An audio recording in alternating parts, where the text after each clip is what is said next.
Wahai para petani, adakah anda sudah bersedia untuk menghadapi cuaca panas dan kering? Terdapat banyak pelepah kelapa sawit yang sudah tua mula terkulai pada daunnya dan tergantung ke bawah. Ia membentuk seperti sket rumput. Punca penyakit ini dipanggil layu pangkal daun. Kebanyakannya terjadi pada pokok kelapa sawit yang berusia 6 tahun ke atas.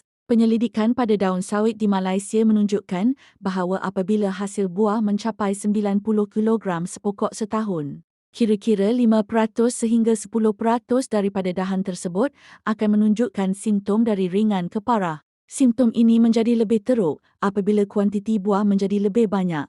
Apabila jumlah buah mencapai 140 kilogram sepokok setahun, kadar penyakit meningkat sebanyak 10% sehingga 20%. Dan apabila isi pedu buah mencapai 200 kilogram sepokok setahun, 30% sehingga 40% pelepah akan menjadi bangkok.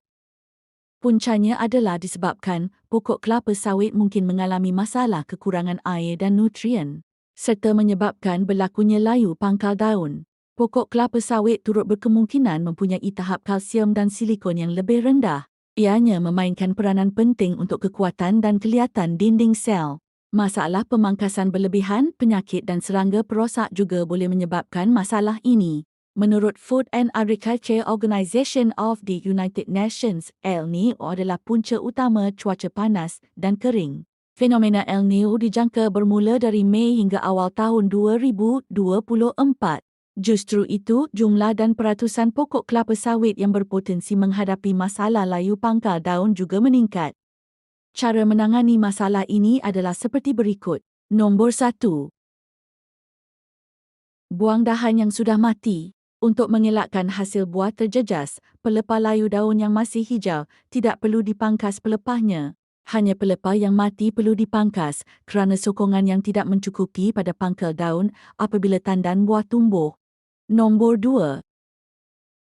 Aplikasi baja dengan mikroorganisme baik dan unsur surih untuk meningkatkan kadar pegangan air. Baja biokimia Real Strong 5:1 mengandungi bahan organik berasaskan tumbuhan, asid amino, pelbagai unsur surih, serta mikroorganisme PGPA. Kalsium menguatkan dahan, silikon meningkatkan kekerasan dahan, magnesium dan sulfur menjadikan daun lebih hijau. Bahan organik dan mikroorganisme PGPA juga boleh memperbaiki struktur fizikal tanah, mengimbangi tahap pH tanah dan meningkatkan pegangan air dalam tanah. Nombor 3. Untuk mengekalkan kelembapan dalam tanah, rumput hendaklah dijaga dengan baik.